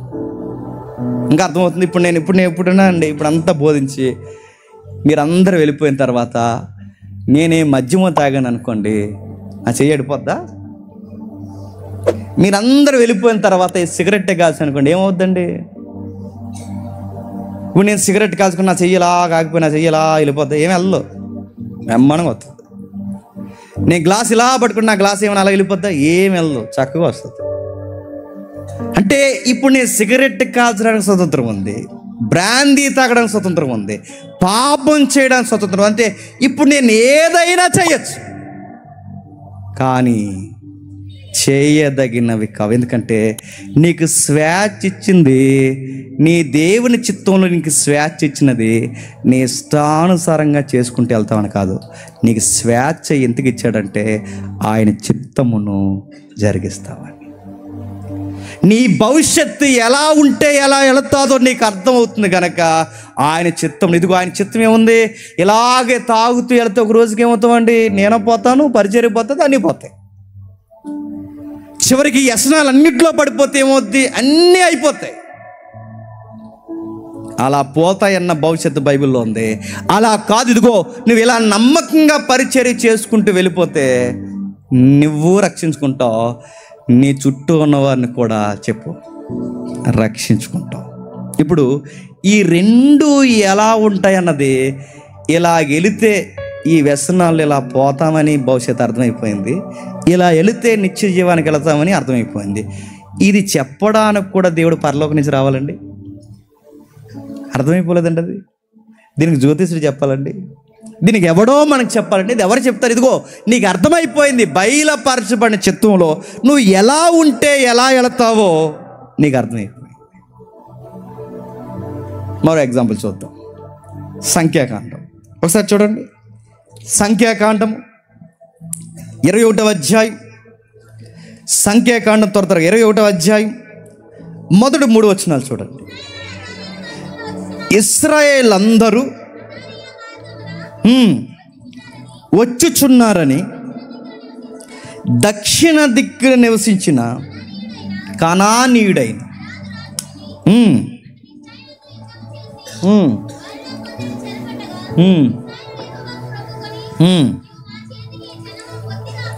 నీవు మా చేతికి జనాన్ని బొత్తిగా అప్పగించిన ఎడల మేము వారి పట్టణములను నీ పేరిట నిర్మూలం చేసేదమనిరి యెహోవా ఇశ్రాయేలు మాట ఆలకించి ఆ కనానీయుల్ని అప్పగింపగా ఇశ్రాయేలు వారిని వారి పట్టణములను నిర్మూలం చేసి ఒక మాట అడుగుతున్నాను చెప్పండి. సామాన్యమైన ఇశ్రాయేలీలైన మనుషులు మరొక జనాంగాన్ని అడిగారట, ఏమని? వాళ్ళని మాకు అప్పగించు, మేము వాళ్ళని చంపేస్తాం అన్నారు. ఏంటి వీళ్ళు అడగడం ఏంటి, ఆయన అప్పగించడం ఏంటి? ఆయన అప్పగించినందుకు వీళ్ళు చంపేయడం ఏంటి? అంటే నరహత్య చెయ్యొద్దన్నది ఈయనే. నా మాట అర్థమవుతుందో లేదు? నరహత్య చేయడం అనే చిత్తము కాదు. ఇప్పుడు ఈ నరహత్య జరిగేలా పర్మిషన్ ఇచ్చింది చెప్పండి ఈయనే. ఇది అర్థమైనట్టుంది, అర్థమైనట్టుంది కదా అని చెప్తాను. నరహత్య చెయ్యొద్దన్నది ఈయనే, నరహత్య చేయమన్న వాళ్ళు అడిగినప్పుడు పర్మిషన్ ఇచ్చింది కూడా ఈయనే. అది ఎట్లా అంటే దేవుడు కొన్ని చూస్తాడు. ఏం చూస్తాడంటే, మీరు ఇంటికి వెళ్ళిన చదవండి. ఈ ద్వితీయోపదేశకాండం 26వ అధ్యాయం 15 నుంచి 18 వచనాల వరకు మీరు ఇంటికి వెళ్ళిన చదవండి. ఈ ద్వితీయోపదేశకాండం 20వ అధ్యాయం ఏముంటుందంటే, వారు ఘోరమైన దుష్కార్యాలు చేస్తుంటారు. వాళ్ళు నగ్న నృత్యాలు చేస్తుంటారు. వాళ్ళు మేళతాళాలు ఉంటాయి కదా నగ్నంగా, ఈ నగ్న నృత్యాలు చేస్తుంటారు, బొమ్మల ముందు డ్యాన్సులు వేస్తుంటారు, చంటి పిల్లల్ని బలిస్తుంటారు, వీళ్ళు ఎలా పడితే అలా తిరుగుతుంటారు. వీళ్ళ రకరకాల కార్యాలు ఇంకా మీకు అర్థం కావాలంటే ఆ ద్వితీయోపదేశకాండం 9వ అధ్యాయం 4-5 వచనాలు చూడండి. చంటి పిల్లల్ని చంపేస్తున్నారు మేళతాళాల్లో. అంటే సమాజానికి సీళ్ళ పీళ్ళ ఉన్నారు. ఎవరి ముందు? ఇశ్రాయేలు ముందు. ఈ ఇశ్రాయేలు ఏమంటారంటే, ప్రభువా వీళ్ళ చంటి పిల్లల్ని చెబుతున్నారు, అర్ధనగ్న నృత్యాలే కాదు నగ్నంగా డ్యాన్సులు వేస్తున్నారు, బలి నైవేద్యాలు ఇస్తున్నారు, రక్తము ఒలికిస్తున్నారు. ఇలాంటి జనాంగాన్ని మేము చంపేయాలనుకుంటున్నావు, నువ్వేమంటావంటే దేవుడు అన్నాడు చంపేయండి అన్నాడు. ఎందుకు ప్రభు అంటే కారణం ఒకే ఒకటి, ఇది ఆ కాలానికి సంబంధించమా. ఆ కాలంలో దేవుడు ఎందుకు చెప్పాడంటే, ఎందుకు చంపేమని పర్మిషన్ ఇచ్చాడంటే ఒక విషయం అర్థమైందని. ఆ విషయం ఏంటి తెలుసా? వీళ్ళ వలన భవిష్యత్తుకి ప్రమాదం ఉందని దేవుడు ఏం చేశాడు చెప్పండి? ఆ చేదైన ఏర్లని కట్ చేసేయండి. అంటే కొన్ని అనుభవాలు మనకి ఇచ్చినప్పుడు ఆ అనుభవాల్లో మనకి ఏమర్థమవుతుందంటే, మరలా చెప్తున్నాను, కొన్ని కట్ చేసుకోవాల్సినవి ఉంటాయి, లేకపోతే వాళ్ళని చంపేస్తాయి. దేవుని చిత్తంలో ఇంకేం నేర్పిస్తాడంటే ఇక్కడ వద్దన్నది మళ్ళీ ఆయనే చేయమన్నాడు. ఎందుకు ఇక్కడ వద్దన్నాడు, ఇక్కడ చేయమన్నాడు అంటే కారణం ఒకే ఒక్కటి, వీళ్ళ వలన భవిష్యత్తుకి ప్రమాదం ఉంది, అందుకు చంపేమన్నాడు. ఇప్పుడు లెపర్సీ వ్యాధులు అవి వస్తుంటాయి కదండి, కుష్టి వ్యాధులు అవి చేతికి వచ్చింది అనుకోండి, ఏలు కొత్త ఏలు కట్ చేసేయాలి, లేదా చెయ్యని తినేస్తుంది. అది ముక్కు వచ్చింది అనుకోండి, ముక్కు ఏదో మొక్క తీసేయాలి, లేదా మొహం అంతా తినేస్తుంది. అది సమాజానికి చీడ లాంటిది ఏంటి తెలుసా? అదిగో ఆ భయంకరమైన మోయాబీలు, అమోనీలు, ఇశ్రాయేలుకి ఎదురు నిలబడిన ఆ తెగలు ప్రపంచ భవిష్యత్తుకు ప్రమాదంగా ఉన్నారు కనుక దేవుడు పర్మిషన్ ఇచ్చి కట్ చేసండి వీళ్ళని అన్నాడు. ఇది మీకు అర్థమైతే ఒక మాట నేను చెప్తున్నాను. సొదొమ గొమొర్రాని ఎందుకు చంపించేసావు ప్రభు అంటే ఇప్పుడు మీకు ఈజీగా అర్థమవుతుంది. చెప్పండి, ఆయన చిత్తానికి చెప్పండి వ్యతిరేకంగా ఉన్నాడు. ఇప్పుడు మళ్ళీ మీకు డౌట్, అంటే ఇప్పుడు ఆయన చిత్తానుకుంటే వ్యతిరేకంగా ఉంటే మమ్మల్ని చంపేస్తారంటారంటే, దేవుని పిల్లలుగా కాస్త మనసు ఎరిగితే వెంటనే చంపాడు, కానీ కొన్ని అనుభవాలు నేర్పిస్తాడు. ఆ అనుభవాల్లో సెట్ అయిపోతే సరే సరే, బాగా వినండి, ముగించేస్తాను. ఆ అనుభవాల్లో సెట్ అయిపోతే సరే సరే, సెట్ అవ్వలేదనుకోండి, ఆ అనుభవాలు ఎన్ని చెప్పినా నీకు ఎక్కకపోతే తీసేస్తాడు. ఈ భవిష్యత్తులో అండి, ఇవి జ్యోతిషంలో చెప్పరు, నేను సిరి చెప్తున్నా. ఇవి భవిష్యత్తులో మనకు జరగబోయే, మాట వింటే ఎలా ఉంటుంది, మాట వినకపోతే అలా ఉంటుంది. కష్టం కదండి, ఇబ్బంది కదండి. కష్టం అంటే నేను అడుగుతున్నాను, చిన్నపిల్లలకి జ్వరాలు వస్తాయి కదండి, జ్వరాలు వచ్చినప్పుడు హాస్పిటల్కి తీసుకెళ్తాం మనం. ఆ హాస్పిటల్కి మనం తీసుకెళ్ళినప్పుడు డాక్టర్ గారు ఏం చేస్తారండి, ఇంజక్షన్ గుచ్చేస్తాడు, సూది గుచ్చేస్తాడు. ఆ సూది గుచ్చేసినప్పుడు, సూది గుచ్చున్నప్పుడు ఆ పిల్ల ఏడుస్తుందని మనకు తెలుసా? తెలియదు. తెలుసు. తెలిసిన దగ్గరుండి చేతుల్లోంచి డాక్టర్ పిల్లనిచ్చేది ఎవరినండి? ఎవరిస్తారండి? మనమే ఇస్తాం. ఎందుకు ఇస్తున్నాం చెప్పండి? ఆ సూది ముందు గుచ్చుకున్నప్పుడు బాధగా ఉన్నా, ఆ బాధ తర్వాత మందు తన జీవితానికి మంచిది. కొన్ని గాయాలు మనకి ఎందుకు అనుమతిస్తాడంటే, నొప్పి వస్తుంది, ఇబ్బంది పడతాం, ఏడుస్తాం, సమస్యగా ఉంటుంది, తట్టుకోలేకపోతున్నా ఉంటాం, కానీ దేవుడే అప్పగించేస్తాడు. ఎందుకు అప్పగించేస్తున్నాం ప్రభు అంటే, నీకు మందు పడాలి, అది మాటను సూది ముందు పడాలి. అది పడ్డదనుకుంటే అన్ని లైన్కి వచ్చేస్తాయి తెలుసా. ఇంకా నీకు బాగా అర్థం కాదు, ఇంకో ఎగ్జాంపుల్ చెప్తాను. ఒక ఇంట్లో, మా చర్చిలో చెప్పిన ఎగ్జాంపుల్ అన్ని, మా కాకినాడ చర్చిలో పాస్టర్ గారు ఇంటికి వెళ్ళారట. చిన్నపిల్ల కూడా క్యాండిల్ చుట్టే ఆడుతున్నారట. ఈ కోతి వెలుగుతారు చూడండి, దాని చుట్టూ ఆడుతున్నారంట. ఇటు పెద్ద ఆయనకి టెన్షన్ వచ్చేస్తుందమ్మా, తీయమ్మ, ఆడ కోతి చుట్టూ ఆడతాడమ్మా, ఆడు ఎదురు కాల్చుకుని మనల్ని కలిసేసిలో ఉంటే ఎదురు అంటించేసిలో ఉన్నాడు, తీయమ్మ అంటే అప్పుడు ఇంట్లేదు. ఏమవుతుంది పాస్టర్ గారు అంతే, ఏమదంటే ఆడు ఎదురు కాల్చేసిలో ఉన్నాడు, అది టవలెట్ తిరుగుతున్నాడు అక్కడ, ఆడు ఎదురు కాల్చేసిలో ఉన్నాడు, చదువు లేదు అసలు, చదువు కుర్రోడు ఏం అవసా అంటారు. ఆడు దాని దేవుడికి వెళ్ళాడు సార్ అంటే, పాస్టర్ గారు ఆడు ఇంచోపు ఆడుకున్నా, ఆ చుట్టూ ఆడుకున్నా, ఆ క్యాండిల్ దగ్గరికి వెళ్తలేదు, ఎందుకు వెళ్ళట్లేదు అని తర్వాత అడిగాడు వాళ్ళ అమ్మని. ఏం లేదు సార్, ఆడికి ముందోసారి కాలింది, ఇంకెళ్ళడు అని చెప్పి. కొన్నిసార్లు చెప్పండి, ఆ మొట్టికాయలు వేయడానికి మనల్ని ఇచ్చేస్తాడు అలాగా. ఎందుకు ప్రభు అంటే ఇంక మళ్ళీ వెళ్ళకూడదు నువ్వు, ఇంకా అలాగ అంతే. ఇక మళ్ళీ అలా ప్రభు నేను దెబ్బలు తిండు నీ చిత్తమంటే నీ చిత్తమే, ఈ రోదన నీ చిత్తం అంటే చిత్తమే, ఈ బాధలను అనుభవించు నీ చిత్తం అంటే చిత్తమే. ఎందుకు ప్రభు అంటే నీకు ఒకసారి కాలితే కానీ నీకు అర్థమవుతుంది, మళ్ళీ మళ్ళీ చెప్పలేవు నీకు. కొన్నిసార్లు వ్యక్తిగతమైన జీవితంలో ఆయన పర్మిషన్ ఎలా ఇస్తాడు చెప్పనా? ఒకటి, బయలుపరచబడిన చిత్తంలో మనం నడుచుకుంటూ వెళ్ళిపోతున్నప్పుడు కొన్ని కష్టాలు మనకు ఎదురొస్తాయి. అవి రోగాలుగా వస్తాయో, ఇబ్బందులుగా వస్తాయో, ఫైనాన్షియల్గా వస్తాయో, ఎలా వస్తాయో తెలియదు. ఆ వచ్చిన తర్వాత ఒక విషయం మనకు అర్థమవుతుంది, దేవా వీటి వలన ఏంటంటే నువ్వు పాఠాలు నేర్చుకుంటావు. కొన్నిసార్లు బలవంతంగా ప్రార్థన చేస్తాం, ప్రభువా నాకు ఏదోటి చెప్పే ప్రభువా, ఏదోటి చెప్పే ప్రభువా, ఏదోటి చెప్పే ప్రభువా, ఏదోటి చెప్పే ప్రభువా, ఏదోటి చెప్పే ప్రభువా, ప్రభువా చెప్పే ప్రభు అంటే చెప్పేస్తాడు ఆయన. వాడు ఎలాగ ప్రార్థన చేశాడు, ప్రభువా వాడు చక్కగా సంఘంలో పరిచయం చేస్తున్నాడండి, చక్కగా చదువుకునే చిన్నదో పెద్ద ఉద్యోగం చేస్తున్నాడు. వీడికి ఇక్కడ ఉద్యోగం నచ్చలేదు. అమెరికా వెళ్ళిపోవాలి ఇప్పుడు అర్జెంటుగా. అమెరికా వెళ్ళిపోవాలని పాస్పోర్ట్ రావాలి, పాస్పోర్ట్ రావాలి, వీసా రావాలి, పాస్పోర్ట్ రావాలి, వీసా రావాలని ప్రార్థన చేయండి పాస్టర్ గారు, పాస్పోర్ట్ రావాలని ప్రార్థన చేయండి పాస్టర్ గారు అంటే, పాస్టర్ గారు అనేవారు సేవలు ఉన్నా ఇక్కడ ఉండి ఏదో ఉద్యోగం చేసుకుని సగ్గా సంఘానికి అందుబాటులో ఉండంటే, లేదు పాస్టర్ గారు దేవుని చిత్తున్న అమెరికా వెళ్ళాలి, దేవుని చిత్తున్న అమెరికా వెళ్ళాలనగానే టక్మని ఆడికి పాస్పోర్ట్ వస్తుంది. పాస్పోర్ట్ ఎప్పుడైతే వచ్చేసిందో అందరిని చూసాను, ఇదిగో చూసారు దేవుడు నా ప్రార్థన ఎంత బాగా విన్నాడో, నాకు పాస్పోర్ట్ వస్తుంది అన్నాడు. అమెరికా వెళ్ళిపోయాడు. 4 నెలలు గడిచిపోయింది. అక్కడి నుంచి ఫోన్ చేశాడు, పాస్టర్ గారు చాలా కష్టంగా ఉంది పాస్టర్ గారు, ప్రార్థన చేయని పాస్టర్ గారు, ఇండియా వచ్చేలా ఉంది, ఇండియా వచ్చేస్తాను పాస్టర్ గారు అంటున్నాడు. మరి నువ్వే కదరా దేవుని చిత్తం అన్నావు. దేవుని చిత్తం నువ్వు పరిచర్యలు ఉండి ఉద్యోగం చేసుకుంటూ అందుబాటులో ఉండడం దేవుని చిత్తం. ఇప్పుడు నువ్వు దేవుని చిత్తం ఏమనుకున్నావు? అమెరికా పోవడమే దేవుని చిత్తం అనుకున్నావు. అక్కడ పోయాక ఏమైంది? బెరుసు కొట్టింది. ఆ బెరుసు కొట్టే నీకు అర్థమైంది ఇది దేవుని చిత్తం కాదు. ఇప్పుడు ఇది కాలింది, క్యాండిల్ కాలినట్టు. ఇప్పుడు వెనక్కి వచ్చేటట్టు కొన్నిసార్లు వదులుతాడు, వద్దురా అని చెబుతాడు, వద్దు నాకు ఆలే కావాలి, ఆలే కావాలి, ఆలే కావాలంటే వెళ్ళు అంటాడు. మరి అలా వెళ్ళకరా అంటాడు, వెళ్తాను వెళ్తాను వెళ్తాను, వెళ్ళు, కాలిపోతే వచ్చేది వెనక్కి. అంతే. ఇది వద్దు, ఇది వద్దు అని దేవుడు చెప్తాడు. ఇదిగో బయలుపరచబడిన చిత్తంలో చెప్పేశాడు, ఇదిగో వ్యాపారాలు ఎలా ఉండాలి, వివాహాలు ఎలా ఉండాలి, మాటలు ఎలా ఉండాలి, కార్యాలు ఎలా ఉండాలి, నిర్ణయాలు ఎలా ఉండాలి, చూపులు ఎలా ఉండాలి, ఇవన్నీ ఉండాలి ప్రభువా. ఆ చెప్పినా కానీ ఇంత బయలుపరిచిన ప్రభువా ఒక్కసారి మరి ఎలా ఉంటుందో ఒక్కసారి నాకు పర్మిషన్ ఈ ప్రభు అంటే అడిగితే వెళ్ళు అంటాడు.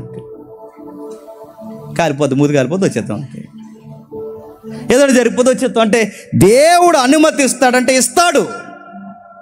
ఈ సారమంతా మీకు చెప్పి నేను ముగిస్తున్నాను. దీని వెనకాల దేవుని చిత్తం ఏంటంటే, ఇదిగో ఒక తెలియని ఒక చిత్తం ఉంది, అది ఎప్పటికీ తెలదు. తెలిసిన ఒక చిత్తం ఉంది, అది బైబిల్లో ఉంది. ఆ తెలిసిన దాంట్లో నువ్వు ఎలా నడవాలో చెప్పింది. ఆ వ్యక్తిగతంగా ఇంకా ఇంటర్నల్గా నువ్వు వెళ్ళిపోతే నీకు పరిస్థితులు అర్థమవుతుంటే ఎలా వెళ్ళాలో అది వద్దు అని దేవుడు వాక్యం చెప్తున్నాడు. ఇంకా వెళతానంటే వెళ్ళంటాడు. ఆ వెళ్ళిన తర్వాత మొట్టుకెళ్ళి పడిపోయిన తర్వాత పాఠాలు నేర్చేసుకుంటాం, వెనక్కి వచ్చేస్తాం. ఇప్పుడు మనకు అర్థమవుద్ది, ప్రభువా నీ వాక్యం చెప్పినట్టే నడుస్తాను. ఇది నీకు అర్థమైతే ఇక మళ్ళీ ఎవరు నడకు, మీకు వందిస్తాను, రేపు ఏం జరుగుతుందో చెప్పండి అంటే ఆడు తలకాయ ఆడేం చెప్తాడు. మీకు వచ్చే నెలలో మీకు ఇదిగో నా రెక్కల కష్టాన్ని ఇస్తాను, వచ్చే నెలలో ఏం జరుగుతుందంటే వాళ్ళు ఏం చెప్తారు?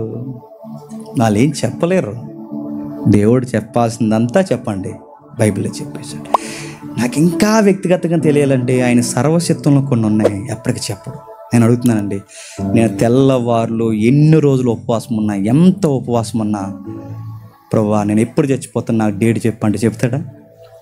ప్రపంచంలో ఏ పాస్టర్ కూడా చెప్పలేండి. మళ్ళీ చెప్తున్నాను, అది ఎప్పటికీ తెలియదు. నా బిడ్డ ఎంతకాలం బతుకుతుంది నాకు చెప్పు ప్రభు అంటే చెప్తాడా?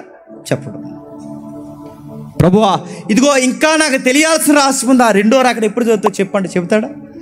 చెప్పడు. కొన్ని సర్వచిత్తంలో ఉన్నాయి, నువ్వెంత ప్రార్థన చేసి చెప్పు. నువ్వు ఎప్పుడు చచ్చిపోతావు చెప్పడు. రేపు ఏం జరగబోతుంది చెప్పడు, ఏమి చెప్పడు. మరి ఏం చెప్తావు ప్రభు అంటే ఇలా ఉంటే నాకు ఇష్టం, ఇలా ఉంటే నాకు ఇష్టం లేదు, ఇది చెప్తాను. అది 66 పుస్తకాలు చెప్పాను, అది పాటిస్తూ ముందుకెళ్ళిపో. అది కూడా నీకు ఎక్కట్లేదు, దాన్ని దాటి కొంచెం ముందుకెళ్ళాలనుకుంటున్నావా? వెళ్ళు, 2 మొట్టికాయలు పడతాయి, కాలుతుంది, వెనక్కి వచ్చేస్తావు, సినిమా అర్థమైపోద్ది, మళ్ళీ ఇందులో నడిసే అంటాడు. 6 రోజులు విన్నాక ఆ పాఠాలన్నీ చెప్పారుగా, అన్నీళ్ళందరూ చెప్పారు, తమ్ముళ్ళందరూ చెప్పారు. ఇవన్నీ దేవుని చిత్తం ఏంటి? కాపడాలు ఎలా ఉండాలి, వ్యక్తిగతంగా ఎలా ఉండాలి, బాప్టిజాలు ఎలా ఉండాలి, సంఘంలో ఎలా ఉండాలి, పిల్లల్ని ఎలా పెంచాలి, పిల్లల నటనలు ఎలా ఉంటాయి, ఇవన్నీ చెప్పారు. ఇవి బయలుపరచబడిన చిత్తాలు. ఇవి పాటించుకుంటూ అలా వెళ్ళిపోయారు అనుకోండి, వెనకాల బ్లెస్ చేసుకుంటూ వస్తాడు, దీవించుకుంటూ. ఇవేమీ పాటించకుండా మంచి జరగాలి, చెడు జరగాలి, శాంతి హోమాలు, పూజలు, పునస్కారాలు, శాంతి నైవేద్యాలు ఏవి చేస్తున్నారు అనుకోండి, ఎల్లనిస్తాడు, ఓ రోజు కాలిపోద్ది, వెనక్కి వచ్చేస్తాడు. 6 రోజులు సెమినార్లో నేర్చుకున్నది ఏం చేయాలంటే పాటించండి. కొత్తగా మీకు ఏం చెప్పడు దేవుడు, పాటించండి.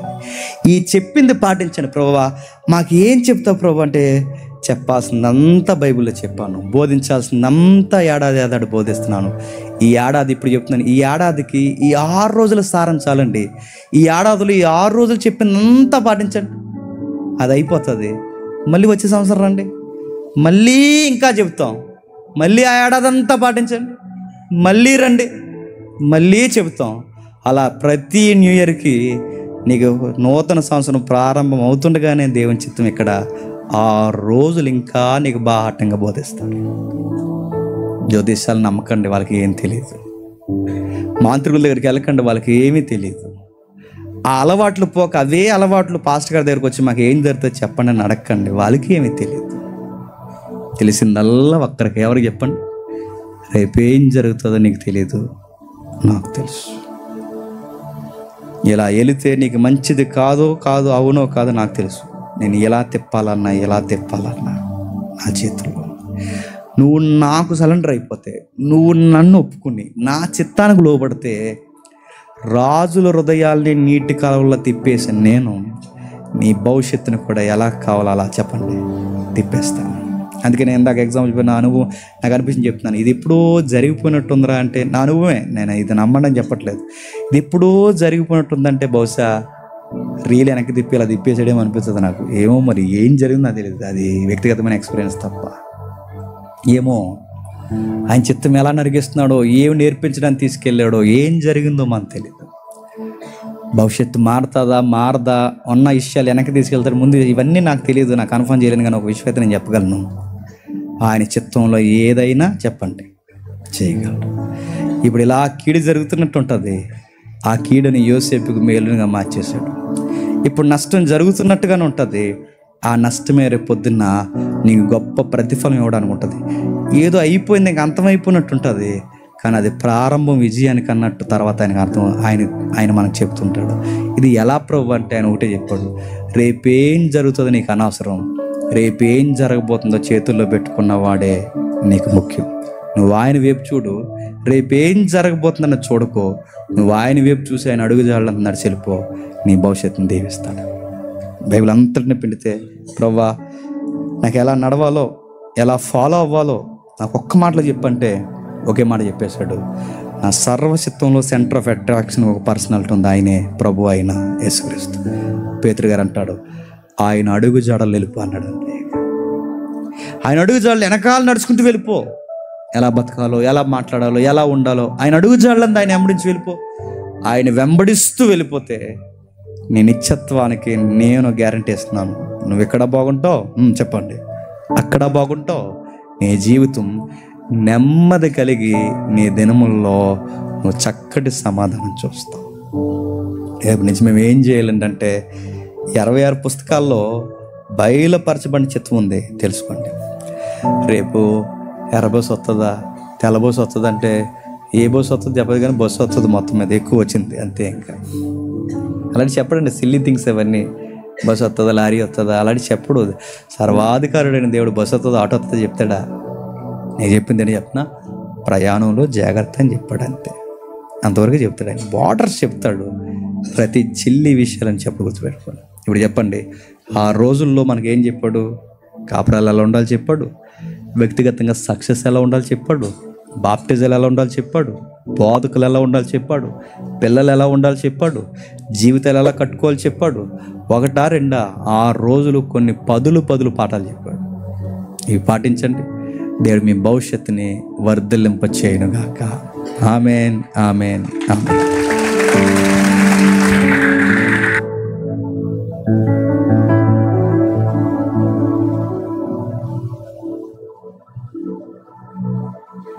ఎవరికి కృతజ్ఞతలు చెప్పట్లేదు ఏమనుకోకండి, ఎందుకంటే చాలా టైం అయిపోతుంది.